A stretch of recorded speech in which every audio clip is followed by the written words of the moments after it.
welcome to Bears Banner. My name is Bernard Muhammad. Tonight on the broadcast, we have Keith Floyd, also known as Plank.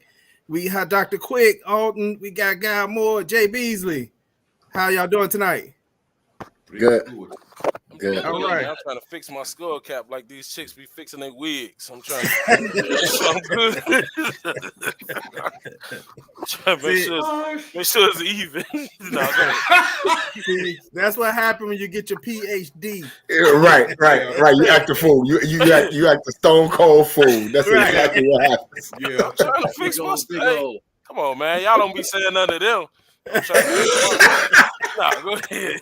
Hey, we didn't learn not to. You know, right. It be looking weird. It be cold outside. That thing be half cocked. Like, hey, baby, you might want to go in the mirror for a second. What you talking about? What you talking about? Leave me alone. Don't be saying nothing about my wig. The worst one be when the color don't coordinate and they got the little hair sticking out in the back. No, go ahead. I'm sorry, go ahead. It's mine. I got the receipt, and it's hanging out in the back.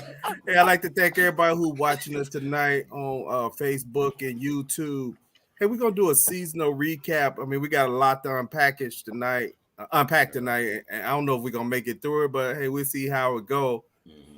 You know, as we came into this season at the beginning of the year, you know, we knew the Bears had a complete rebuild, you know, where they tore it all down. And I wouldn't say I definitely didn't think it would be a 3-14 season, basically looking at the schedule, but I really didn't know how bad the talent deficit was going to be. So with that said, I mean, anybody got any open comments before we kind of jump into the meat of this rebuild? Well, for right now, I'm gonna take a fifth. You'll take a fifth. I'm gonna take a fifth. I'm the one that said 10-7, so I can't say nothing for the whole show. Yeah, you had more than the best fifth. thing about this rebuild is looking nothing but up. The Bears are doing very well from a draft perspective. It looks like we're gonna be good from a salary cap perspective. The president of the Bears is gonna close the deal with Arlington Heights, so. If you buying stock in different teams, the Bears are definitely on an upward mobile. So that's the only thing I can take away good from that, other than Justin Fields and everything else looked like it was ready to, like my boy says, Katie barred the door. I didn't expect to go through that kind of season that we just did. You know, that took a true fan to actually even show up, watch these games, and I got my hats out to all of you brothers for putting in your time. And after some of these games, I definitely didn't want to get on and comment and have nobody talking about me because I get really angry when the Bears angry and emotional, absolutely. It's irrational anger. I'm hollering at the screen, at the TV, all of that stuff. So it takes a lot, to kind of compose myself, get out here and not cuss out a whole lot of people talking to Bears after the game. So this was a difficult season to get through. I'll tell you that. See, you know what? Well, look. Oh, go ahead, Jay. Go ahead, bro. No, go ahead, guy. Go ahead. I can sit out here right now. Hey, if I'm wrong, I'm wrong. I did say 10-7. I'm gonna tell you why. And the reason why, if you look at the team with Nagy and them, this team is a better team. It's just there's some newer guys. They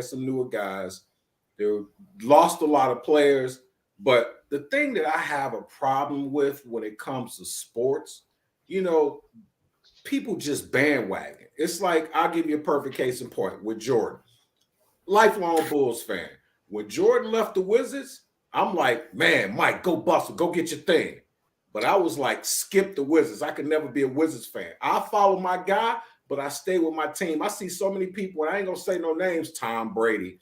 Now, the people that were down with Tom Brady from day one, okay, fine. I get that. But every time they jump a team, now you become a fan of that team. I'm just different like that, man. My thing is I could be a fan of the player. I just can't do the team. And when I see that with the Bears, what they did, yeah, I'm angry, but this is what I bought into. This is what I was born into, man. I'm going to be wearing this blue and orange for the rest of my life, win, lose, or draw.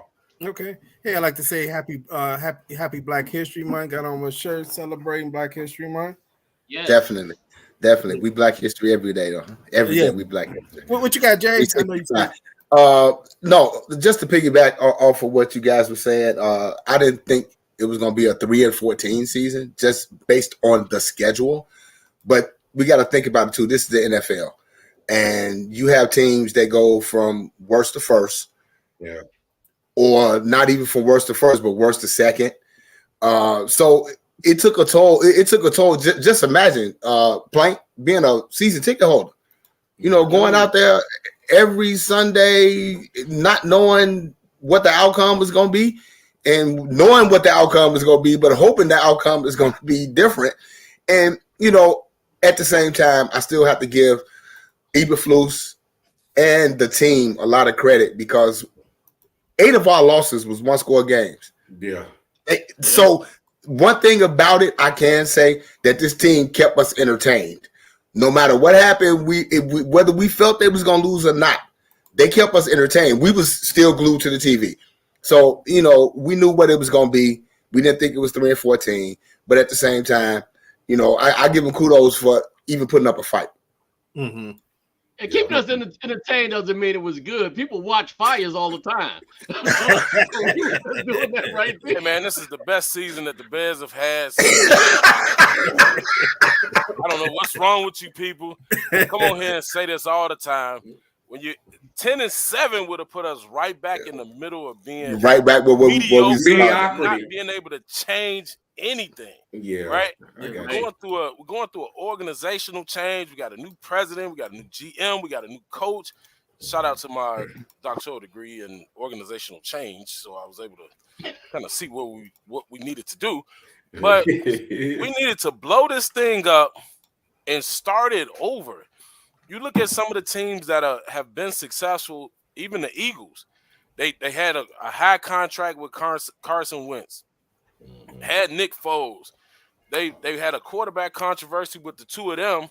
And then all of a sudden they was like, man, both of y'all out of here. And they started to rebuild that team, and look at where they are now. And it looks like the Bears potentially will spend some money. And I thought they may have won 5 to 6 games, but I didn't think they were going to be winning no 9. I was hoping they didn't try to win no 9 or 10 or 11, 12 games to be right back where we were. That would have not been good. I hope somebody was losing on purpose. I don't know. We gotta figure out what we need and go and get better. We got the draft capital now. We got money. Free agency is gonna be real key for us, and we're in a good position because we sucked last year. Shout out to sucking. What? In order to win 3 games, you do have to do a whole lot of things to make sure that happen. And I believe I had them at 9 and 8. But if you think about it, if some of those trades don't happen, you may mess around. Even say the Roquan trade, you actually could win a game or 2 that you don't really trying to win, and maybe even keeping him and Robert Quinn. Maybe that do end up, like Mike saying, kind of put you in around 7 games, which now it's kind of for a bad roster. That's kind of not a great place to be. Right. To be 7 and 10, and if we look at the teams that's drafting in the top 10, I don't think any of those teams won more than 7 games. I think all of them kind of floating around there. Hey, but let's unpack some of this right now. Let me pull some of this up. Hold on, where's the here we go. Let me add that to there. Let me go back to the first page. Okay, the Bears finished the season 3-4. So I got some of the wins and losses. Let me put this on the side here so we can see this a little better. Yeah. So Jay mentioned, it was about 8? You said about 7, 8 games, Jay, that we lost by 1 point, 1 score. 8 games. The Bears lost 8 of their 14 games by 1 score. And you know whether it was a field goal, whether it was a field goal, a touchdown with a 2-point conversion, or a touchdown. They lost 8 games out of 14 by 1 score. And you know what's the interesting part about it, though, that we can absolutely, with that stat, take away from those guys, they changed the culture when they came in here. Because even if they did only win 3 games, just like you say, it's 1 score. So they supposed to be these busters. They supposed to lay down. At least them dudes played hard, man. I give them the respect, but I'm kind of glad we got the number 1 pick, too. Yeah, Jay, I'm looking at some of these at a glance. And you got the Giants games, 1 score. Vikings game, 1 score. Washington Commanders, 1 score. Miami Dolphins, 1 score. Detroit, 1 score. The Falcons, 1 score. 1 score. Buffalo's 1 score. 1 score. 1 score. 1, 2, 3, 4, 5, 6, 7. Yeah, Philadelphia 1 score. And they played a good, Yeah. And Philadelphia look one at, score. Look at how many of those teams are playoff teams. So Exactly. you see where we are. We just need a couple of pieces. Exactly. Right. Exactly. And so I expect better results in the future. That's all I'm saying. And all I kept saying was trust the process and happy draft day. That's all. Okay. Them my two sayings. Trust the process and happy draft day. Okay. Because you look at how far we off. A lot of those one score losses are the playoff teams. Right. The Eagles playing for a Super Bowl. We lost what, about 5? 5. Yep. 5. All right, come on. Yeah. So Like, hey, come so on by with the time you get to game 4, the Bears actually 2-2 at game 4 when they lose to the Giants, 12-20, and when they play New England, and you kind of look at the Washington game, which is a game that definitely where They should have won. They should have won. And coming into that game, they finally win, which ended up being the last win of the season. The Bears are 3-4. So at that point, I had to take my hat off to Poles for trading, making a trade, because at that point, I think if he kept that team the same, that team might have pulled off a couple, another 4 or 5 wins for no reason. For no reason, correct. Yeah, he looked at it like, oh man, we're trying to win some games right here. Get these people out of here. Yeah. Get them out of here, man. What's going on? Yeah, because you look at that when they played Detroit the first time, that literally was a 1-score game. That score was 30-31. And the Dolphins did not rally into that game until late in that game. I mean, as far as taking the lead, because the Bears took the lead from them, if I remember correctly, at one point. In that Falcons game, that was 3 points. And I mean, as bad as that game looked by both teams, it still ended up being a 3-point game. I think the teams that kind of surprised me that was a whole lot better this year than I anticipated. Detroit, the Lions, the Jets. Yeah. Those were games. Those were games that we was talking about. Like, okay, our roster better than the Jets. We should win that game. But that's why I say this is the NFL. And the bottom line is, anybody can go from worst to first, or they can go from first or worst to second place. And the Giants can just look at the Giants. Who would have thought the Giants was gonna make the playoffs? Come on, man. You could have told me in the NFC East. You could have told me the Giants was gonna make the playoffs. I would have figured. And to think, the NFC East had 3 teams that made the playoffs: the Cowboys, the Eagles, and the Giants. Yikes! Right. Yikes! A couple things stood out to me from last year as well. First of all, the total cost of victory. So if we take the cost of our roster of all the guys that actually played for us this year versus the guys that were still on the roster that we were paying for other teams, that lets you know that we were definitely outmatched from a talent perspective. So we still went out there and were competitive, but from a talent that we put out on the field every week, we were definitely under the water. The second thing was the number of players, ex-Bears, that made the playoffs. It was pretty startling for me to see. It was a whole lot of players out there that I didn't expect, that I forgot played for the Bears the year before. That lets us know, if nothing else, we had veterans that were talented that could compete. So had they been on the Bears this year, I think they'd have still put us right in that middle. In the middle. Yep. Right back where we started from again. Like, right. Here we go again. Okay, hey, so let's go here. Keep us on the side here. So when we go to the next screen, we look at Justin Fields. That was the big question mark as well coming into this season. More so because he didn't play that much last year, and I believe he missed the last 3 games. They shut him down, and Nagy really wasn't trying to play him. But Justin Fields played 15 games this year. He passed for 2,242 yards, 192 completions, 318 attempts, passed for 17 TDs, 11 INTs, 60% completion, up from 58 from the year before. Passer rating was 85.2. He rushed for 1,143. And I got 160 carries. Is that about right? And you know what? That is eye popping, man, for where he was. And the thing is interesting. I know you guys remember. I was getting on people and I started using comparisons of quarterbacks. I just took stats out there and I showed the stats of Troy Aikman, how he was.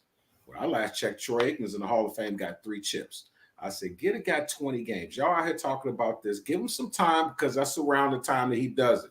And lo and behold, around game 20 or 21, now you got people out here in the media talking about trading him off for a first-round pick. It ain't because they thinking the quarterback's better. A lot of them probably fans of people that's either close to division or don't want to see this dude, or they want this guy. This guy's an anomaly, man. He got the legs. He got a cannon for arm, deep ball skills. With what the stats that he has, 17 touchdowns, 11 interceptions, 60% completion rate, 85.8% the quarterback rating. 1-2. Yep. And he was not that great the first part of the season. So you imagine, get this dude the offensive line, and people start talking about juggling receivers and all. Okay, I understand that. But if he got more time to pass, we'd like to get some more guys. But his numbers would have probably been off the charts. And now you got defenses looking like, I don't even know what to do with this dude. What it reminds me of, if what happened with Michael Vick. When Michael Vick came in, man, defensive lines, linebackers, and cornerbacks, it was like, I don't know what to do with this dude. I mean, I think he's going to be similar, but the difference between him and Vick was left-handed. Justin Fields a bigger guy. I think it's going to be interesting, though, man, seeing what he's going to bring this year if they get some offensive line help. All I know is go ahead, Jay. All I know is people, they was like, oh, Justin Fields, this ain't sustainable. He's a rushing quarterback. No, he's not. He's not. Let me tell y'all something. I've watched Justin Fields for years, and Justin Fields threw 40 touchdowns and 6 interceptions his senior year at Ohio State. And this is the same thing I tell everybody. The people that he was playing with at Ohio State, where they at right now? They're in the NFL.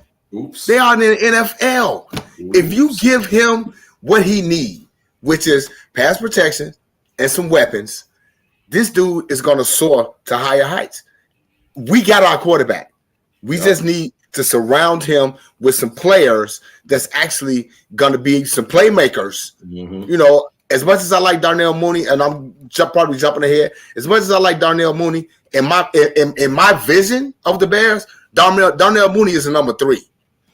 We need to get him some players. Thanks, WR1. Thank you for saying that. That's going to surround him and be able. We need game breakers. And like I said, Dr. Quick, we talk about chihuahuas. We talk about dogs. We ain't got no dogs. We need dogs. we need dogs. Hey man, we need dogs, and we don't have one. You need bigger dogs. We are in Chicago, so he's a chinchilla. Yeah, quiero taco. I'm glad you said that, though, man. I really, and coming from you, man, I appreciate you saying that, because a lot of times what happens is people think it's a disrespect, and it's not. Mooney's a hell of a player, but he's not a WR1, man. He's not. I heard that from somebody this year, but here's my take on Justin Fields, because I go back to QB1 when he was on the show QB1, right? Why did Joe Burrow leave Ohio State? Oops. It was because his young kid from Georgia was coming in. Joe was like, I'm not finna compete with this dude. It's not they were there at the same time. And he's like, there's not gonna be much competition. If Joe thought he could flat out win the job from him, Joe doesn't transfer to LSU. You don't go into the transfer portal. You at Ohio State already. Right? So I think that this whole mantra of trading Justin Fields is what the Bears need to put out there. And the reason why I say that is if the Bears don't have the mantra of saying we're going to go and potentially trade Justin Fields, there's no reason for a lot of people to try to get this number 1 pick from us, for us to trade back. Because if we say, hey, we're just going to go out there and get the defensive guy we want, then the guys at 3 and 4 or 2, number 2, right. They're not. Okay, I'll sit here and wait. You gonna go pick this guy? I'll wait on my guy. So we gotta play that up like, oh well, we may have a quarterback competition. Man, listen, Ryan Poles ain't as dumb as we think he is, right? Mhm. This dude was like, hey, whatever, I might have to do something, That means now my phone's gonna be ringing because people think I may go out here and get Bryce Young or CJ, you know what I'm saying? Like, so and our whole intentions is like, we're not going to we got our quarterback, but now I gotta play like I may go get a guy to make you move off of what you gonna do so I can get some players and your number one pick to get more draft capital. Yeah. Go The ahead. beautiful thing about Mike, the beautiful thing about being number one, you don't actually have to wait to draft day. You actually can, in agreement, make a deal. And you're right, Pauls is he's not dumb as some people think, may think he is. Guess what? You can make up some of those rumors yourself. Right. We've been contacted by some teams, and they're talking about, well, we can't name who the teams are, right? It's confidential. Yeah. Right. We've been contacted by some teams that are willing to give us this, right? And then you see the rumors that's being floated by the Colts. I don't know if they're true or not, but whatever. But that's how you negotiate, right? Like Mike said, you gotta have some chips to negotiate. You just people not just gonna give you the farm just to give you the farm. You gotta have some kind of leverage. But as far as Justin Fields' season, it did start off a little slow, and he got hit a lot in that San Francisco 49ers game. The weather was bad. He got hit a lot, and he kind of struggled like the next two games. He made some nice throws in the Houston game, but I think a lot of the stuff was, I think he was just being overwhelmed more than anything. I mean, other than the hits and lack of protection, because it was times where at one point he said, I'm taking some breathing lessons, right? And to me, it was more of the try to calm himself down, right? And a lot of times we forget that these are some young guys. These guys are young. I mean, and see, unlike those other guys, you could mess up in Jacksonville. Don't nobody watch football in Jacksonville. They watch college football. I mean, they have blackouts for some of their games because there's so few people to watch them. You would think that Justin Fields was the number one quarterback or draft pick in that draft, how much he's been covered from the time the Bears drafted him. His jersey was the best-selling jersey, if I remember correct, in that draft. All the national people started saying, let's watch Justin Fields. And here he was, I believe he was, the fourth quarterback? Was he the fourth? Yep. He was the fourth quarterback. Yeah. And they were treating him like he was the first quarterback because why? He was in a bigger market than all those other guys. And Bears fans travel nationally. So he had a lot of weight on his shoulder of having to succeed. And he has the thing of Bears always have bad quarterbacks, and I got to prove that I'm a good quarterback. That's all I hit on that. What you had, Plank? Yeah, I mean, this whole season took me back to my 7th grade year when our block on 65th and Sangamon ended up playing against the next block over. And we had like Nook, Shorty, and Lil Rufus. They had Big from Robeson, a couple other guys that started from Robeson and Harper. Dutchy Fig, guys on our team didn't even know the rules of football. So when we went out there, I knew we had absolutely no chance to beat them. So as things happened on our block, what we were good at, my cousin just started a fight and chased them home, and they forgot that they were beating us down. But I think they beat us by about 15 touchdowns, something like that. That's it. And they made it worse because Robeson had this dude named Samson that was like 4'11", but you couldn't see him. You couldn't stop him. You couldn't see him. But that's you know what? But I was talking about with quick follow me, man. That's what happens when you hear doctor right after a legit freshman. Okay, somebody said they played at Kennedy. Yeah, we played. Who is that? Who is that? I played at Kennedy. Who is that? I played at. I can't see the name, Jay. You back in the day wasn't the Kennedy you played for, bro. Because I'm like, who is that? Because I played at Kennedy. Whoever they played for Kennedy, put your name down, because Jay. Put your name in there. So I'm trying to see who that is. Hey, but you know what? There's a whole nother note. We talking about Kennedy? No, we're old enough to remember, basically, unless you was just a lights out quarterback and can't miss like a John Elway or Dan Marino, when you came into the league, you carried a clipboard for 2 years. You know what I'm saying? So it's like now, by assassination by fire, he comes in and people are just so excited. They expect this dude to be able to do like the Black David Copperfield. Okay. Hey, so I wanted us to give some grades on some of these players. We go over some of the moves that was happen. Whatever grade you want to get, A through D or A through F, or if you want to be incomplete, I mean, that's fine too. I mean, anybody got any grades on Justin Fields' performance for the year? I'm gonna start off with, as much as improvements I saw, I'm gonna still measure him against quarterback play of guys who were in his class. So I'm gonna give him a C+ right now.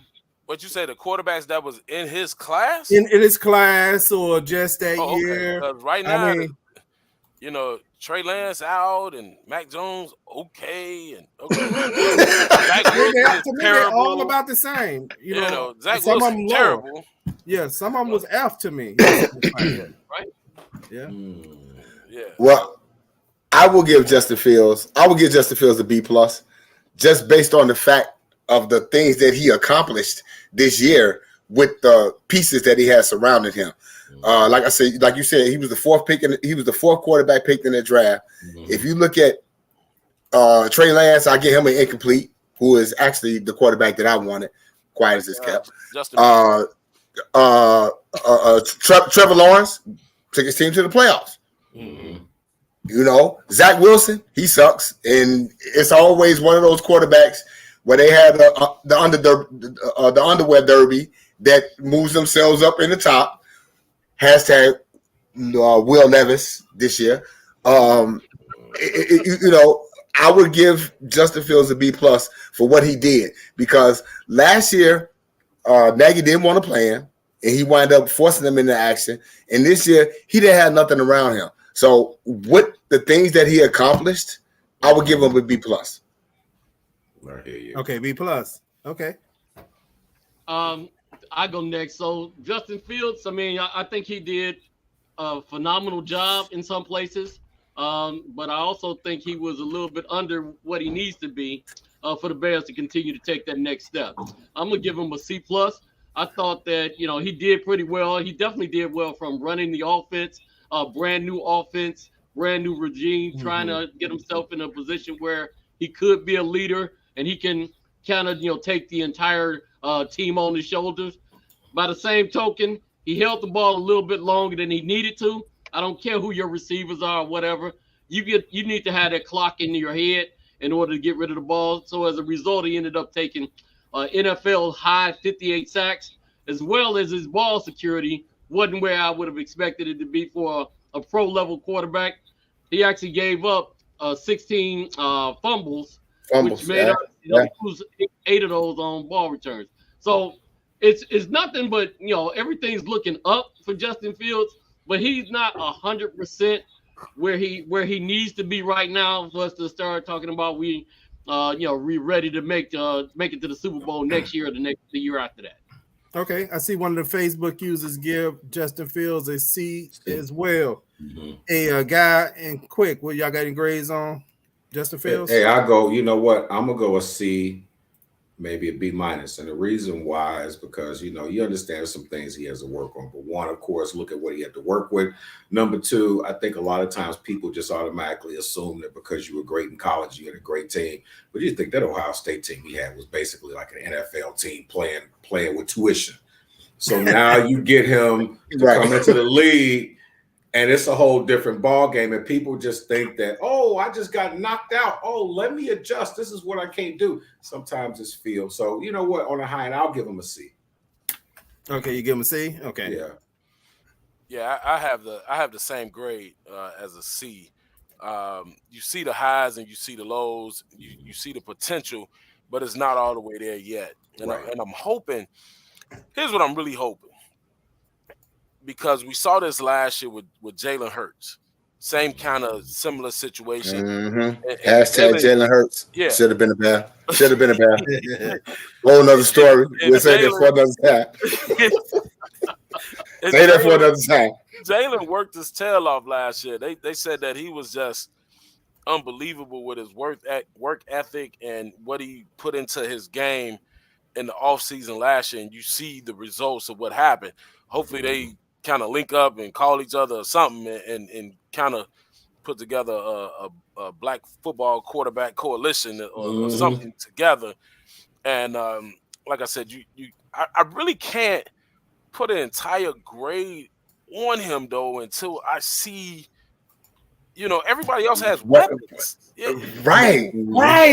I really don't know yet. Like I see his potential with nothing, so I want to see him with something. Exactly. And if he gets something, it's like now I could really be like, he just ain't going. But you see his potential with nothing, and so that's why I give him a C, because you see the bad, then you see the good, and it just averages out to average right now. And that's why I give him a B+, because we see what he did with nothing. This dude ran for 1,100 yards. He's not even a running quarterback. Yeah. Justin Fields is not.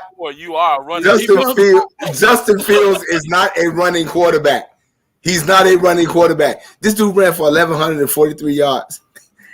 And that ain't even his game. A whole lot of people chasing him. The three. He looked like a lot of running backs can't even get 1,100 yards. Exactly. How many yards does he get had this shit? Hey, Jay, do you remember the game where they actually started changing the offensive philosophy? Was it It was game 5. Whatever game that was, it was game. I think it was game 5. Yeah, was that the Patriots game? Started running. I think it was game. Was game 5, 29-22.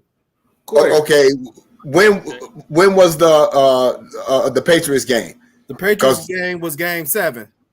Okay, but that was right. I was thinking that was like before the bye week, but it wasn't. It was one of those games where I think they lost, and then it was the Washington game. They played on a Thursday night, if I'm not mistaken. They played on a Thursday night, and then that following Sunday game was the Monday night or Sunday night game where they played against the Patriots. Was it right? Was it the Patriots game?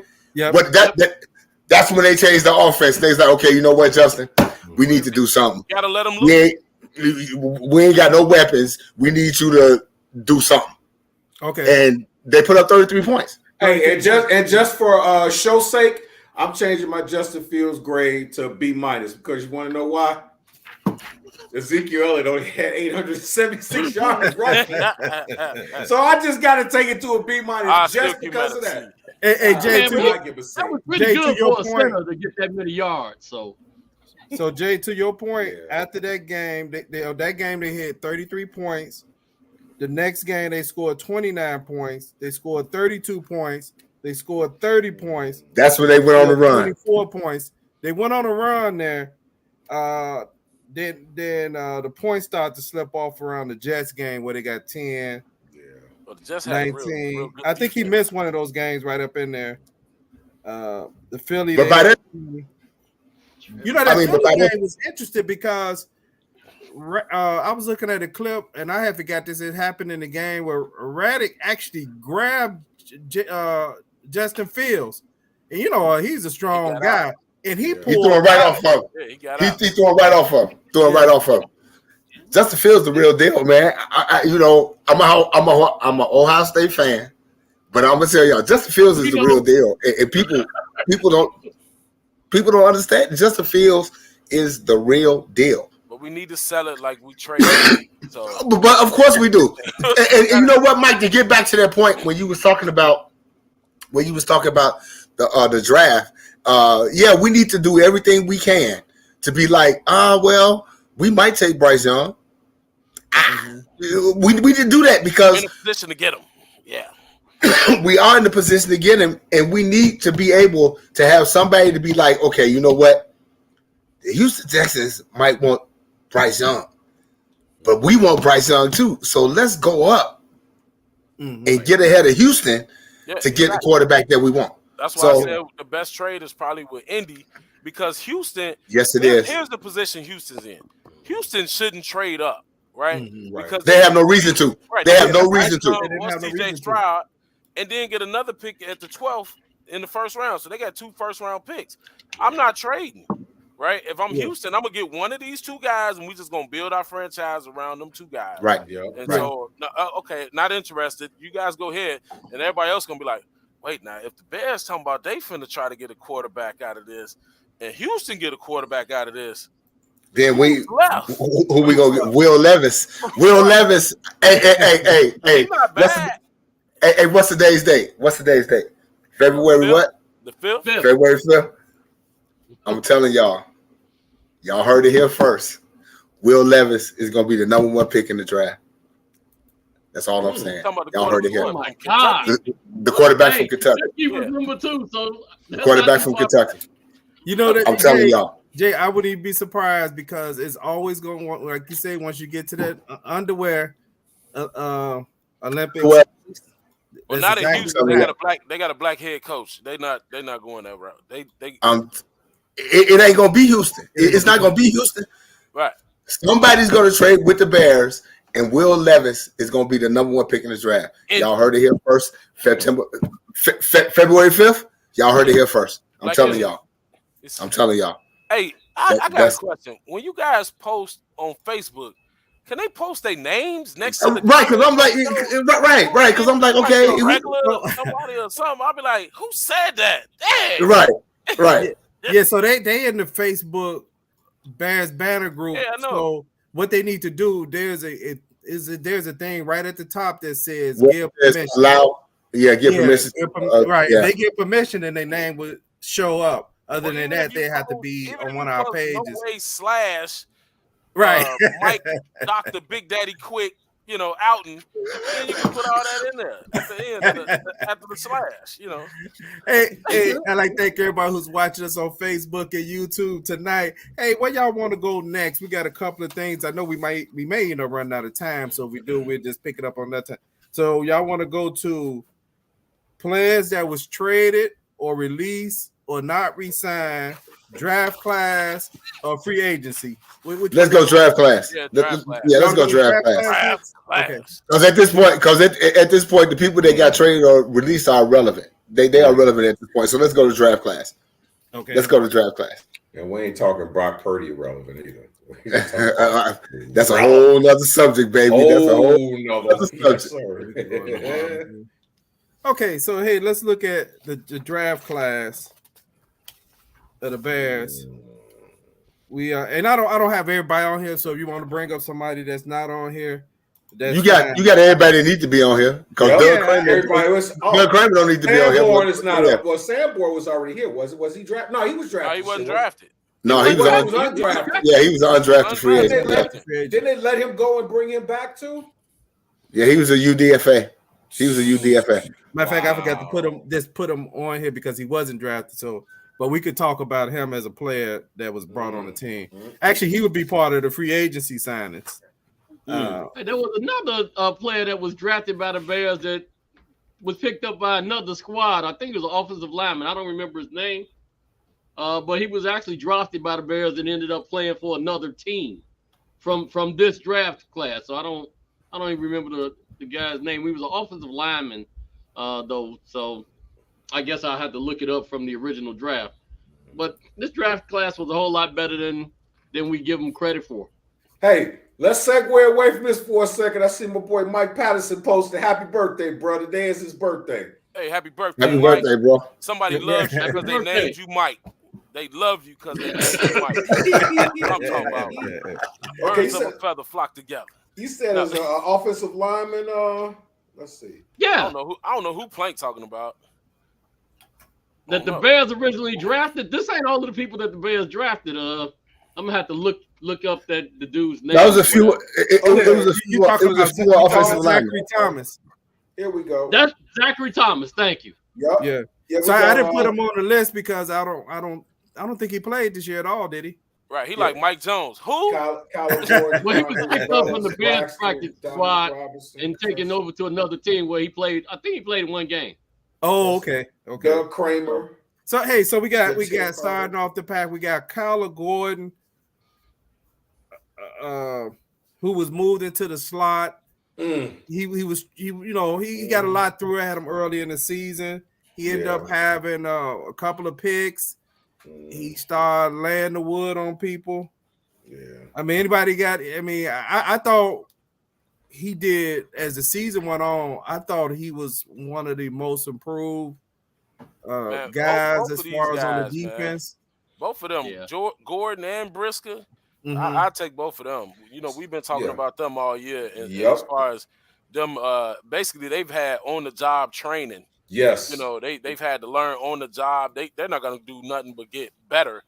And those are, shoot, we basically stole them out of the draft. Man. We stole them. Well, Gordon was definitely started out as a liability because every other team would find whoever he was guarding and immediately throw at him.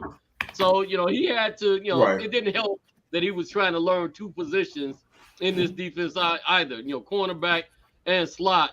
But once, about the 7th or 8th game, once he actually got his bearings, he turned into an entirely different player that you can kind of build your entire future on. So I'm looking forward to what he brings to bear. Brisker started off Straight dog. People ended up the same thing. I think agree, one Mike of the things Robinson was a disappointment. I think one of the things that helped Gordon out was that he finally got a lot of film on himself playing in the pro game. And so now we can evaluate, you know, when they come in, their evaluations is based off of their college tape, and you might be playing against a guy that's not even in the league. They ain't in the league no more, right? Yeah. So now you can hone in and evaluate yourself in our defensive scheme against pro level talent and know what you need to get better at. So I think that's what helped them out as well. So. Oh, I'm sorry. I might have took somebody's spot. My bad. No, you good. No, you the doctor get to go first, man. It just got me excited because I'm just excited about these two guys, man. Gordon and Brisker. I'm excited about them because they are going out there with a hard hat and a lunch pail every game. And I said a long time ago in the shows, I'm gonna take their rookie mistakes. Yes, because they want to get better. They want eventually. I believe I think Brisker may have a better shot at being a Pro Bowler before Gordon. Yeah. But I look for them to start getting some real good hardware. Hey, you know what? Yeah. So here's an interesting thing about Kyler Gordon is people need to understand. It's like, you know, you covering as a corner in the league. You got some crafty receivers, and he's a rookie. So it's some stuff, these mistakes he's gonna make. What I loved about what he did, a lot of times you see guys in those positions and they get beat or they get burned or something like that happen, and they sort of regress. It just seemed like he was just that much more determined. Feel for the fire. And as the season started going on, now he started not just understanding what was going on, but he's like, oh, okay, yeah, you got me with the banana with the tailpipe, but I bet you won't get me again. It's going to hurt the next time. And Brisker, man, Brisker, that dude that even these vets don't want to see. Now they looking at this dude like, where's he coming from? Love them two dudes, man. Just like you said, Quick. I will take their mistakes, but their mistakes didn't really kill us, though. Yeah, I feel like. Go ahead. FYI so real quick on Brisker. Here's the FYI on him is we got Brisker because of the Khalil Mack trade. Okay, and also the people who are also critical of the Brisker trade draft pick are the people who said we should have got George Pickens with that draft pick. I just wanted to bring that out, that you hear people arguing that the Bears should have got a receiver with that pick, and then the people who are upset about the Mack trade, because you wouldn't have got him if you hadn't to trade Mack. That's a given, because he would have been gone by the time you drafted again. Yeah. And you know, my thing was with that whole comparison with Brisker and Pickens. I liked Pickens. I said it on the show last year before the draft. I like George Pickens, but I wasn't looking at Brisker because all we was thinking about, we need talent. We need talent at wide receiver. We need talent at wide receiver. Yeah. But when they made the pick, I was like, okay, that's a really good pick. And with him and Gordon and Jalen Johnson, we got cornerstones, at least for the next 5 years, I can say, in our secondary. Yep. So you can't go wrong with that. You can't go wrong. The bottom line is the Bears secondary this year, even at the latest part of the year, the latter part of the year, when we were starting guys like Blackwell and all these guys, we have some talent in our secondary. They signed a lot of these guys to some future contracts. So our secondary is going to be okay. I'm totally okay with that. I would love to see them be able to sign Hilton, who's a free agent in Cincinnati. T.Y.? No, not T.Y. I'm talking about the defense. Higgins. The defense. No. The cornerback, the nickelback. Oh, okay. Cincinnati. Yeah. The nickelback in Cincinnati. He's a free agent. I would love to see him. I would love to see them maybe possibly throw some money at him and then move Kyler Gordon to corner and see what happened with Jalen Johnson and Kyler Gordon in a regular spot where he's not learning two positions at the same time. Well, here's the thing too: the Bears just signed a new secondary and pass game coach yesterday. All right, so they just signed a new secondary coach yesterday. A new old coach. Yeah, he was wasn't he Peanut Tillman's old coach? Yeah, he was here before. Yeah. Okay. Hey, so let's with the draft picks instead of giving them letter grades, because it's kind of hard because we know ain't nobody gonna have an A. Let's give them like satisfied, incomplete, or disappointment. Satisfied. That sound all right? Satisfied. Incomplete, or because remember, out of all of them, Braxton Jones started every game and played every snap in his rookie year. That's unheard of. Mm-hmm. That is unheard of. Mm-hmm. Braxton Jones playing left tackle. He played every game and every snap. That's unheard of. For a 5th round draft pick, yeah. Wow. He gets an A from me. He gets an A from me. He did all right this year. Young cornerstone players. So when we're talking about Braxton Jones, absolutely he earns that grade. Yeah. We keep forgetting to mention the nastiest bear out there, Tevin Jenkins. Oh, that dude is ready to be a dog completely. Yeah. But he was a second year. He was a second year player. But yeah, I totally agree, Clay. I totally agree. And you know what? We've been finding some little gems. Yep. Yeah. Right. I just like this Oklahoma State. I like this Oklahoma State film, but then he didn't play his senior year. But just certain little nuances that I saw, man, I was just going to him. When we did the draft or whatever it is, I said that's my guy. And he had a little head case problem, but now that dude knows that he can play in this league, and not only he know he can play in this league, I'm sure you can say what they want.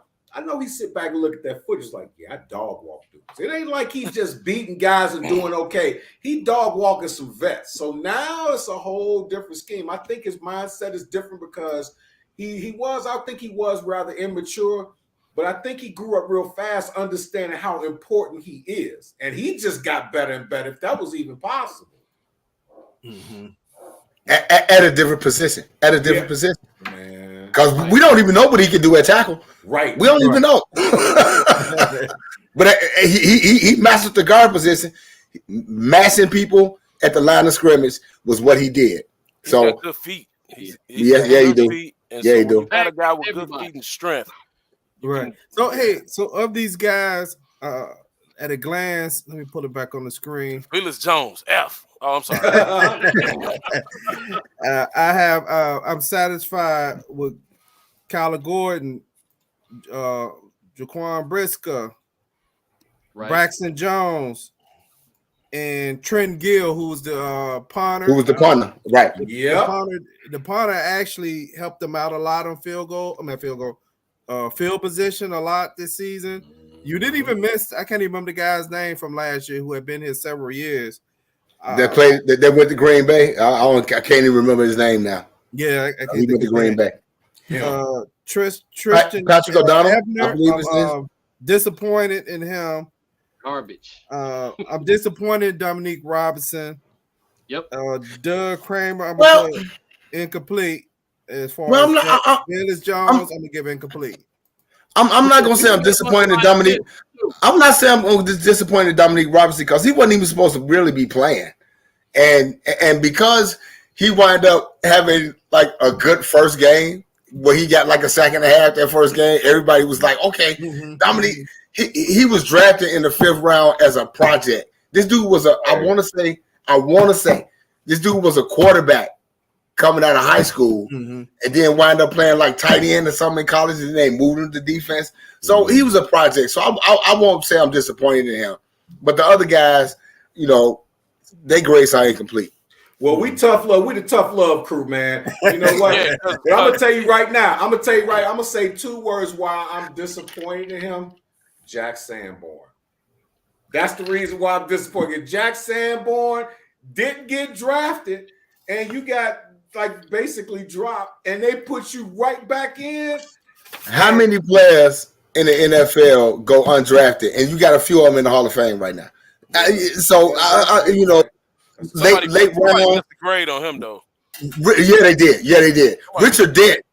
I want to say Richard Dent back in the day when they had 12 rounds. I think Richard Dent was like a 11th or a 12th rounder or something like that. Yeah, he sure was. So you know, you only got so many rounds in the NFL now, and the thing about the NFL is people look at, which is what I hate. Because now the NFL is getting a lot like the NBA, where they're looking at potential. They're looking at potential. You know, people, you know, they drafting these guys. The NBA draft guys out of high school like, well, his potential. I need somebody that's going to play right now. And you passing up a guy like Jack Sanborn that can play right now for potential. San Francisco 49ers, what's their quarterback name? Trey Lance. Trey Lance. Yeah, potential. That's potential. So you got potential. Let me address this Venus Jones thing real quick. All right, he's not an F. Okay, so let me get to this. Venus Jones was the first receiver taken by the Bears this year, right? And so we lost Allen Robinson, and it was to Venus Jones to come in and play right away. Which he did. Same number and everything. Right. Same number and everything. Which he didn't. He had some costly special. He's supposed to be a special team specialist, and he's not. So he's for a 3rd round pick. He's a great disappointment for what we paying him to do. You know, and Mike said, hey, he has some drops as a 3rd round pick.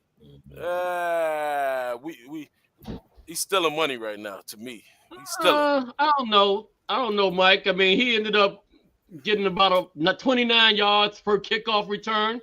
That's decent. He actually scored 2 touchdowns rushing, one on the end around early in the season and one late in the season. So he came back. So he's got some positive signs going for him. But so he had 2 touchdowns and 17 games. Okay. All right. There's a whole lot of people that had no touchdowns in 35 games. So yeah, well, I'm just saying for what we got him at a 3rd round pick is supposed to come in and play right away. You know, 2nd and 3rd round, you're supposed to come in and play and not even play right away. Just make an impact. Just make an impact. A 3rd round receiver supposed to make an impact. I agree with you. I'm not gonna. Made an impact. I'm not gonna give him an F. I'm not gonna give him an F. But at the same time, I'm gonna be like, come on, bro, you got to be better than this. And not only that, you're not 21, you're not 22, you're 25. So you should be able to. And people talk about age don't matter. Yes, it does. Difference. Yes, it does. You're supposed to be able to come in, grasp this offense, and be able to produce. But as again, I said, when he fumbled the kick, that punt return, I told him, never trust a rookie returning kicks unless their name is Devin Hester. Yeah, because I believe he missed all preseason. He missed a whole lot of training camp. Yes, he did. When he came in, I believe. Let me look at the schedule. I think he came back in the Vikings game and made an error in that game. And then when he came the next week in the Commanders game, it was kind of like, we want something out of you, right? You just screwed up the week before. And he actually turned around and fumbled a punt again that actually led to that victory because the Washington only had 12 points in that game. Yep. Yeah, and that was it him that they actually scored was from that fumble punt by Velus Jones. Wasn't it him that fumbled? And here's the out of bounds line, and the ball bounced and just went up in the air and just dropped right there. Yep. Yeah. That was him. That's God's way of saying, son, you got to come better than that. Let's do my Lawrence Taylor. I'm sorry. Well, he said he bought him a jugs machine. He said he bought him a jugs machine. Yeah, but I want to buy me. start working on it in a couple of weeks. He needs to be sleeping with that jug machine now. Oh, he may not need the machine, but he can do the rest of it. AJ, he needs to be running routes in the house, right? Hey, get that route tree because that's another thing with him too. The system that he played in at Tennessee, you know, a lot of these colleges, like I say, like a lot of the quarterbacks, they don't prepare these guys for the NFL. So, I agree with you, man. You know, his route tree was so limited at Tennessee, where now you coming in the NFL just trying to learn to run routes. And to me, I just feel like in the game is so different now, but I feel like to me, it's like you have to be able to run routes as a wide receiver. But you know what? When you get to the NFL, it ain't no like he got to learn the route tree. Okay, Right. what have you been doing in high school and in college? What have you been doing? You haven't learned to run the route tree? I'm going But to take you y'all got- way back, Oh, okay. all right, to another University of Tennessee receiver that only ran slants and post. Willie Galt. Willie Galt. I got you, bro. I got you. I got you. I got you. I got you. I got you. Willie Galt. With the one he was so fast, though, he was usually ahead of everybody, so he was able to mask it. But you right, man. But Yeah, University of Tennessee, you know, hey, we Okay. gonna put our speed guy on the outside. You just see if you can outrun Just him. run a route. That's Just like run a route. with basketball with Indiana, man. Bobby Knight was one of the greatest college coaches ever. But outside Isaiah Thomas, I think he's the only, and maybe a Calvin Chaney for a second. Outside that, most of the guys, they got a great basketball players, but when they come to the league, Man, stop talking about Coach K like that. No. Man. You know, to his defense, Greatest player ever Yeah, played you at right. University of Indiana was Larry Bird. So stop that. no, he's Indiana. He was Indiana State. He was in there state. No. Larry Bird was drafted by the University of Indiana, Right, and then and he he transferred from there to Indiana. transferred there State. with Indiana. But that don't count, though, So man. thank you. Right. Yeah. Security? to his defense, he didn't learn routes in high school because he was a running back in high school. Right. And Right. they converted him to a receiver. And but you know, for whatever reason, it took him that long to be able to be a receiver in college, right? So he ended up being in college 6 years. Right. I was gonna say he played 4 years at USC and then 2 years at Tennessee. So I mean, 6 years you can't learn a route tree. Right. That's a What problem. was they running? The wishbone? That's a problem. Let's talk about That's a the problem. University. And here's probably why they got him. Cordell Patterson, University of Tennessee. Same kind of mixture. Running back, receiver, do this, try to do it all, boom, boom, boom. But Cordell Patterson and Velus Jones is like apples and oranges right now. Yeah. They're not the same player. It just showed how bad coaching we had because Cordell come to Atlanta and he made the Pro Bowl, did he not? And see, my He thing looked like one. And see, my thing with players like Velus Jones is like, okay, once we get you in the building and we really like see who you are, we need to design plays for who you are. We can no longer like try to make you learn some stuff. Okay, Velus Jones, guess what?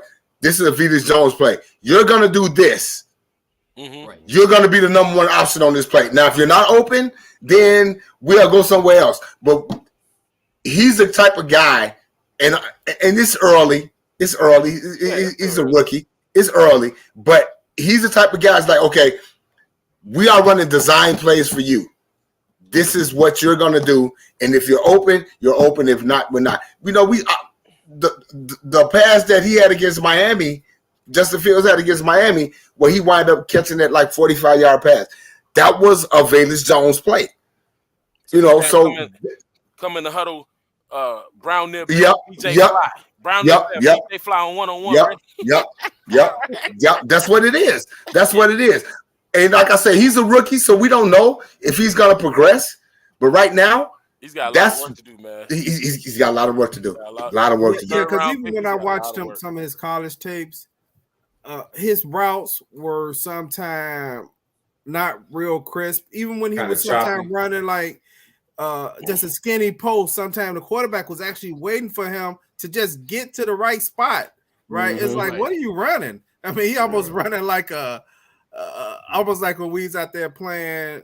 You know what? Like today, when the NFL they playing a Pro Bowl and they playing flag football.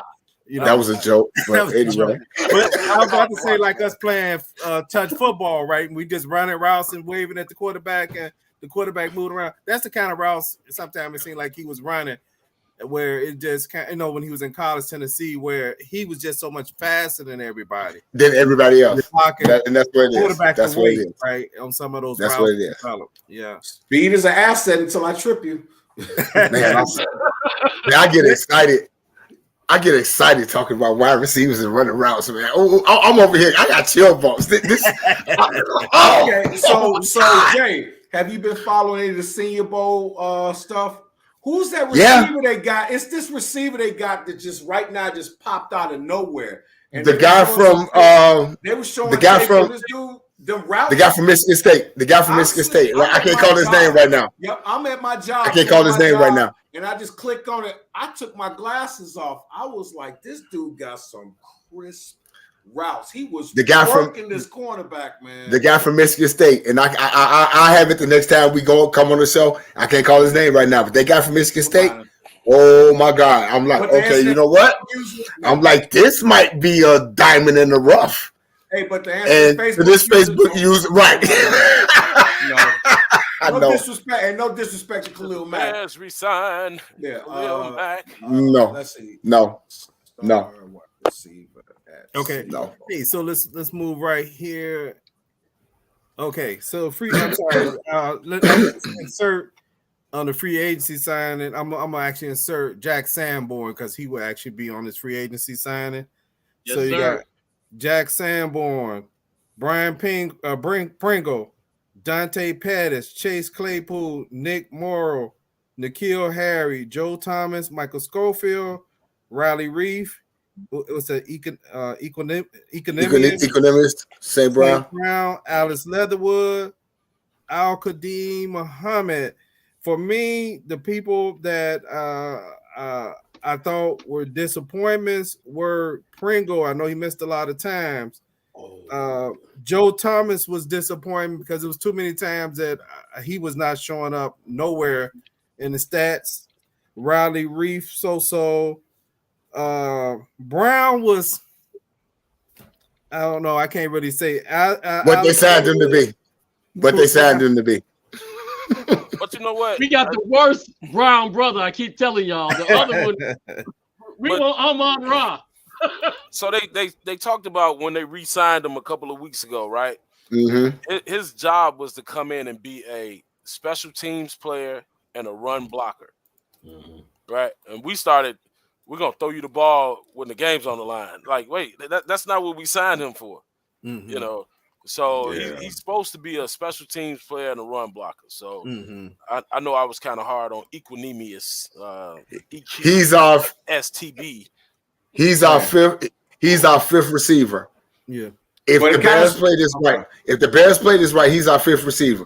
But out of everybody on that list that you just showed, although they already signed Equanimeous St. Brown, Chase Claypool, and I still, for some reason, in my soul, I still think N'Keal Harry can be a player for some reason. But everybody else, get rid of.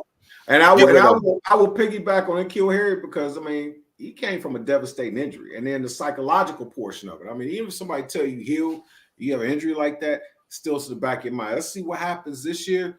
But the guy you were talking about, MSU, he was the offensive player of the week. And see, his name is Jaden Reed from Michigan State. If y'all go to YouTube, that's his name, Jaden Reed. Look at this Jaden dude. Reed. He doing one-on-ones with this quarterback. He working this dude like a part-time job, man. Hey, man. You talking about somebody that upped their draft stock? Yeah. With he's upped his draft stock this week. But what was the most important part about him to you, Jay? You a receiver. What do you think? His route running. When I just saw his route running, and I was just like, he's beating everybody. And this was like Tuesday or Wednesday of this week when I was watching like the Senior Bowl practices. I was like, okay, Jaden Reed is beating everybody in practice. And we talk about the Senior Bowl. What? We talk about the Senior Bowl. That's gonna be what? Doing groceries. He ain't playing against Mike Quick. Right. Hey, Man. All I know is he showed some flashes. He showed the same flashes, and I know it's a different position, but I said when Evan Ingram, the tight end, when Evan Ingram was at the Olympic underwear the year that he came out, I was watching the combine. I was like, Evan Ingram that earned himself some money. He wound up being a first-round draft pick. And I think Jaden Reed, I don't know if he's going to be a first-rounder, but he actually upped his stock big time He could be this past week. 1 through 3, and they expect him to come in and play right away as a 3. Right. No, but I just want to jump in real quick on Harry. Man, you know what's bad? Harry's shown a lot of – he's shown flashes, right? Yep. And then we just stopped throwing him the ball. Like, what are we doing? You know what I'm saying? Yep. Like, Absolutely. He's a burner. You know what absolutely. I'm saying? And he's a big dude, great, too. Big body burner. So, big body burner. Yeah. We may throw him one pass a game. You're like, wait a minute, what do we do? The 2020 through Montgomery effect. Let him run 12 yards and then just let him disappear and go to the bench. Mm-hmm. That one catch that he made, man, I'm like, for that, I'd be trying to throw a couple balls his way. Yeah. Mm-hmm. Yeah. We just lose sight of our playmakers sometimes. And even what Jay was talking about, man, let's try to get a couple plays for him and see, see what can happen. Even with, I think Claypool is going to be a ton better next year. Absolutely. I think so too. I really do.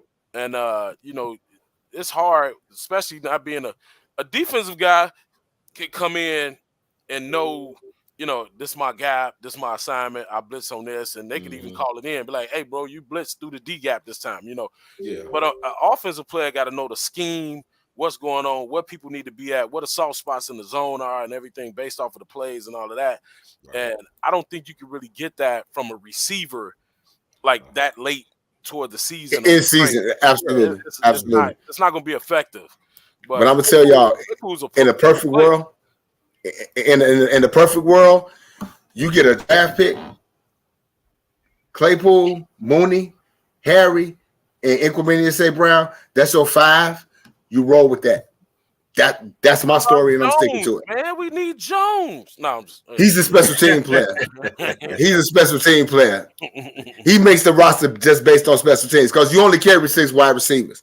And Vedas Jones will be my 6th wide receiver because he plays special teams. But I'm telling y'all, if we can get us a draft pick, Quentin Jefferson, what's the kid name? Addison Jordan from USC, Jalen Hyatt from Tennessee. It's some Jackson Smith and Jigma from Ohio State.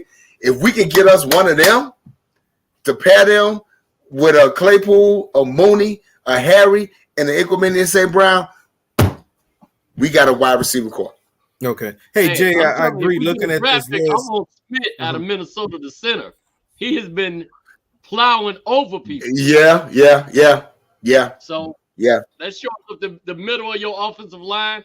I'm looking for that. I know wide receivers always the sexy choice or whatever, but you have to have enough time to throw him the ball. That's true. That's true. That's true. Too. So let's get that. That's true. I tell you who we don't need to be looking at. Is a free agent. He's going to free agency anyway, so you don't even have to worry about that. We trading Mustafa, him, and a Snickers for whatever. But you know what, that boy. I tell you who we don't need. Kayshawn, I'm about to Butte from LSU. Y'all heard about the scandal? Man, it is some of the most. It's the craziest thing. Him, one of the receivers coaches, a recruiter. There's a girl that's on staff that actually does stuff with recruiting. Let's just say, I don't want to hear this. yeah, well, yeah, Right. yeah, okay. My face is like, It's come on, tell us more.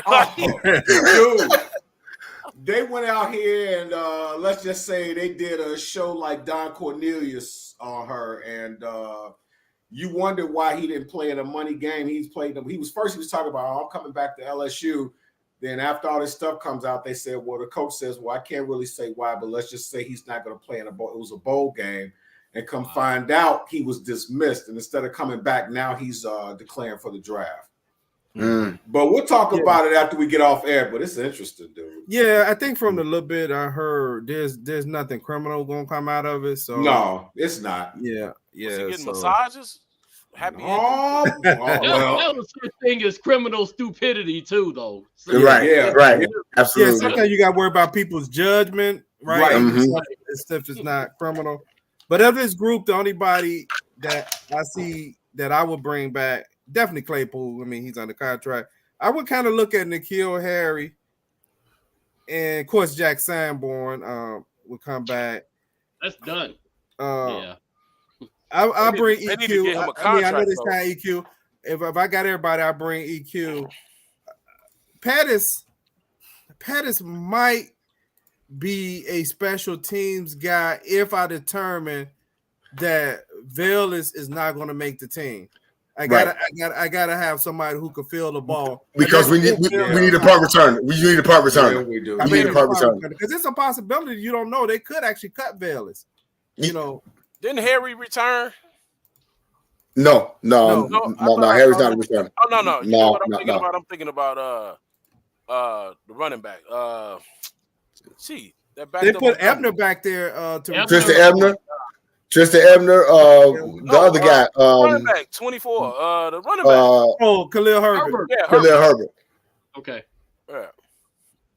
Yeah, actually, you're right. He's a returner. He's a kickoff returner. Mm-hmm. Yeah. So and that's probably the narrative when people do bring up what's the guy's name? The guy you just mentioned, went to Atlanta. Cadell Patterson. Okay, so that's part of the narrative that people leave out. They got Khalil Herbert, so he became indispensable because you don't need Montgomery, Khalil Herbert, and whoever else it was. Right. So that's how he became indispensable in the defense because you actually could get, not the defense, in the offense, you actually could get that production from Herbert on a rookie contract versus him on a veteran contract, right? As far as when you draft. So I think that sometimes when players do leave a team, when people talk about what they did on the new team they get to, sometimes they leave the narrative of why that player is gone. They kind of just like, oh man, he did good. And sometimes they forget like the person who replaced them might have done better. I mean, right. There you go. Yeah. So we'll see. It's going to be really interesting after the Super Bowl when free agency starts and see what moves we make. That's all I'm waiting on because again, monopoly money right now. So we just sitting there. We got everybody's boardwalk, park place, they houses and all that. And we sitting there like, come on, let's play the game. And he's like, I don't want to play no more. I don't want to play. I can't win. So right, because the bottom line is I feel I'm not the GM, but I feel like as much money as we have to spend, are we gonna spend it all? I don't know. Yeah. But the bottom line is we need to spend our free agency money on offensive line, defensive line. If you can shore that up, you can use your draft to get your skill position players and anything else that you need. But you need to sign some young, hungry defensive and offensive linemen, which are going to be available in free agency. That's where you throw your free agency money at. Yeah, and it's almost real quick as far as like what Coach Prime was talking about and showing up his offensive line in Colorado. He said, I'm going to go to the transfer portal to get my offensive lineman. I need smart guys that's been there in the trenches that have played before. And so those guys are kind of above the grade. and I can fill in everybody else. Fill in everybody else. Yep. Yeah. That's what you got to do. Mm-hmm. That's what you got to do. That's true. So, hey, I see your Facebook maybe straying away from the topic a little Sign bit. Devontae Adams. He says Devontae Absolutely not. Absolutely not. Absolutely not. 73 years old, ain't he? Huh? He's 73 years old. Hey, y'all know me. I'm like only nobody. I don't need the Bears to sign nobody over 30 years old. I don't need the Bears to sign nobody over 27. I need everybody that the Bears sign in free agency. They need to be young. They need to be 27 and younger. For a while, because see when you start getting these free agent signings we did this last year. We signed guys on 1-year contracts, right? Build a team and all of that. Yep. Now you looking to build. I'm not looking to sign a guy for a 1-year contract right now. Right. Guys that could be here at least 3 years, 4 years. 4 years, exactly. Turn this around and see exactly what we have. So we're in a good position to do that right now. Get some young guys and that's why I said Poles is not as dumb as we think he is, because he found some ball players. He found some ball players. You like, I never thought of we was gonna get this guy. Like, but hey, like Braxton Jones in the 5th round, that was a steal. Yeah, steal of the draft last year. That was a steal of the draft last year for every team. Braxton Jones was a steal of the draft last year. And anytime you draft somebody in the 5th round and they play left tackle, every snap, every game, that's a steal. Because no matter how bad he played, he gained 17 games of experience at left tackle. And that's hard to do in the NFL. That's hard to do in the NFL. Looking at their boy like, how the hell did we miss this guy? Hey, you know what? We about to fire some scouts, because how did y'all miss this guy? How did y'all miss this dude? Right. Yeah. Exactly. So going back to the Devontae Adams question, I say no too, because when receivers start getting 31, you see a drop off. It does. Sometimes it don't even matter how good they were at age 30. Mm-hmm. When you start seeing them hit 31, them guys jump off a cliff, right? And it may show up in injuries or lack of production. And then, of course, all I'm going to say, I'm open, right? I mean, good. Let me use an example, even though he was hurt. Julio Jones, 31 years old. What was his production this year?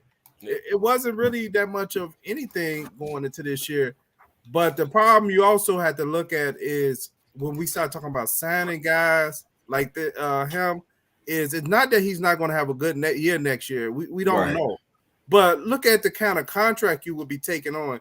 You're taking on, I want to say off the top of my head, $140 million contract, which is, I think his contract, if I remember correctly, he has a buyout in 2025, but you on the hook for somewhere between about 35 million or somewhere just next year. And so that's a lot of money to put on a person that in another year or so, they're not in your long-term future. Right. You know, take DeAndre Hopkins is another example. He tested positive for PEDs. I believe he's 30. I think he's 31 years old. Okay, you could either say he was taking PEDs for an injury or his performance was falling off. Yeah, he's trying to get it up, but the thing is, if he tests positive again for PEDs, I believe he's suspended for a whole season. So, do you want to risk signing a guy that's? I'm using DeAndre Hopkins as an example of another guy that could be suspended for a year, and his productivity has been down for the last 2 years. And why do every team he go to since he left Houston ready to get rid of him? The only wide receiver I can see that, and of course it's pre-draft and everybody's speculating, T. Higgins. Everybody's talking about T. Higgins because Cincinnati do have a problem. They got Joe Burrow, they got Chase, and they got T. Higgins. Somebody got to get signed. Everybody ain't gonna make no money. Yeah. T. Higgins already said, "I'm trying to get paid." He is he's 24 years old. 24. He's the only wide receiver that I would actually entertain making a trade for. He's the only one. Because he's young enough. You gotta sign Burrow first, man. You gotta sign Burrow, and now you gotta sign Jamar. Who you sign? Do you sign T. Higgins or do you sign Jamar Chase? But I think Jamar Burrow will restructure his contract for Chase and not Higgins. Absolutely. That's his boy. Absolutely. Because Tyler Boyd. But you got to make sure that he gets this. That's what happened with Devontae Adams. You know, because Tyler Boyd, who is Cincinnati's third wide receiver, he's on the last year of his contract, and he's under contract making $10 million next year. T. Higgins looking at like, where my bread at? Yeah, but Tyler Boyd used to be their number one before they. Yeah. So, So he's the only wide receiver I would entertain making a trade for. He's the only one. All the rest of these guys, like you said, Hopkins, he's 31 years old. Devontae Adams, cap hit is like 28.5 next year. We don't. I don't need. We don't want nothing to impede our progress. Because, like Quick say, right now we on the right pace. We're on the right pace right now. We got money, we got draft capital, and we young. That's the path that we need to stay on. I like your choice of words right there. Right pace. Pace. Ryan Pace. I like that. See, the beautiful thing about this here, even though it was a hard season to sit through, is the Bears will be growing this team at the same time. Because we always said, don't waste this. I know I've said it, much y'all said it. Don't waste this good defense at this particular time. Right. Why did you waste them? Because you were not in a position to keep building the other side of the team, right? And if you just struck out once, now those guys are aging. Then by the time you think you got the offense, now all these guys coming up for free agency and want contracts.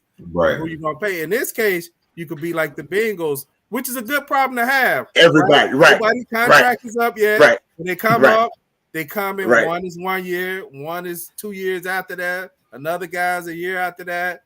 Hey, you can figure it all out by then. Even if you got a structure where everybody, most of them get paid. But if you keep paying these old guys, you can never really. To me, it's hard to get ahead. You can't get ahead. Yeah. One good thing about the Bears is they have to spend at least 90% of their cap money. So they got the highest cap money available, and they mandated to spend 90% of that. So you're gonna see a lot of new players coming in. It's dependent on whether or not Poles does a good job and picks well. So we got all I know. Faces. Let's see if they can play or not. All I know, if we can get Deron Payne from Washington and get us an offensive tackle in the center and free agency, those three picks right there, those three free agent signings right there will solidify our offense and our defense. Because then now, if you sign Deron Payne in free agency, you ain't really got to sign Jalen Carter. Now you can sign Will Anderson. Man, we need Carter, right? But no, not if we signed Deron Payne. No. Not if we signed Deron Payne. If we signed Deron Payne, now you get Will Anderson. You got some disruption going on your defensive line. Yeah, and the actually thing too. I should have been a GM from somebody. The cap goes up $16 million this year. The cap goes up for teams this year, so we actually 220. I think it's like 224 or something like that. We actually have more money it is to spend. Hey, but if anything, though, Jay, what I can say is you sound so passionate. You sound like Lionel Richards and the Commodores just to be close to you. Just to be close to you. I didn't know that material things had such value. Hey.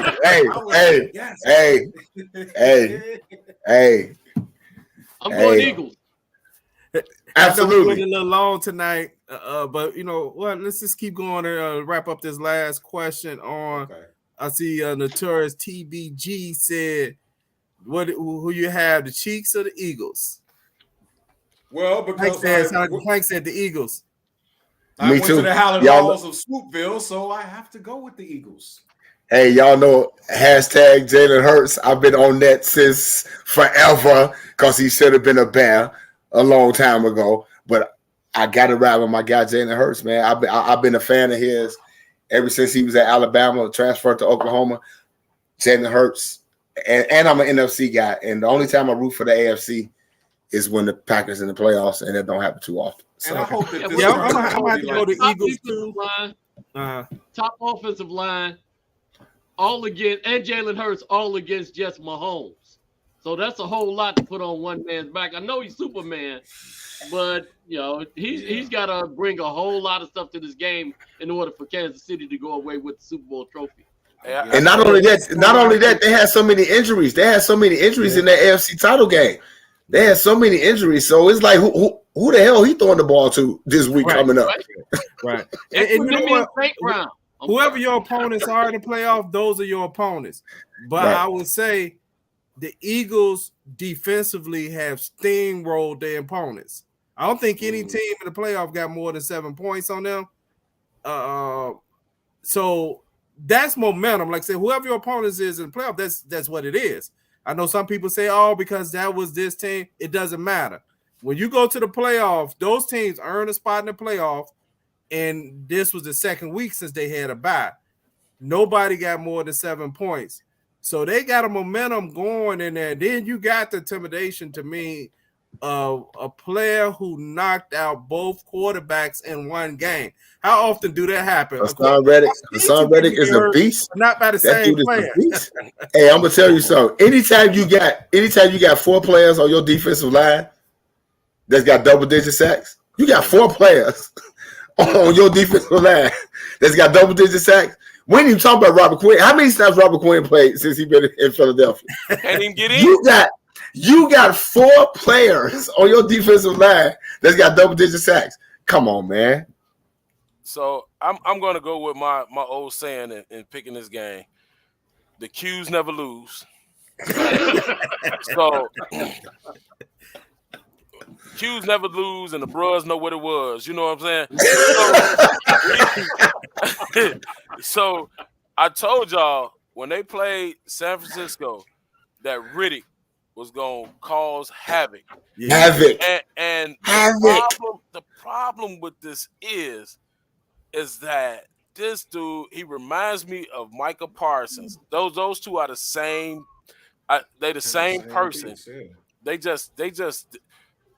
You think about this. As good as San Francisco's run game was or whatever. It took the act of God for them to get 7 points. Yeah. It took the act of God. That was like the best run I've seen all year long. I mean, McCaffrey got hit by everybody. He was like, I got to get in the end zone. I got to get in the end zone. I mean, everybody hit him. They just didn't wrap up. But that was their only 7 points. And it has nothing to do with Brock Purdy. When the other guy, Johnson, got in, he was so scared. When they snapped the ball one time, he just dropped the ball like, no, that ain't for me. I don't want that ball, man. Did you just see what he did to Brock Purdy? And somebody was like, well, if San Francisco had their team they were playing with all year. No, they wouldn't. They had their team that they was playing with all year. Right. This dude probably got a dislocated, separated elbow because of the guys on the defense. Like, defense wins championships. Exactly. And I go with the team that got the defense. I ain't got to Darius Slay yet. I ain't even gonna talk about him. I'm talking about this grown man, Hassan Riddick. That dude's a monster. Right. He's a monster. Well, I'll tell you what, they got the same type of stats. I'm talking about they being the Philadelphia Eagles defense as the 85 Chicago Bears. I know that's sacrilege to say that in Chicago. But it's true. It's true. Out here, playoff run, it's true. Yeah. This is unheard of. That was It's true. I think Great point, win by 2 touchdowns, man. Hey, so we're gonna close out in a minute. We headed to an hour and a half. Man, time fly when you have fast. Yeah, it does. Let's look at the time. Said 1 hour, 29 minutes. Hey, but if you're watching us on YouTube and Facebook, please hit the subscribe button. Push a button. Push that button. Push that button.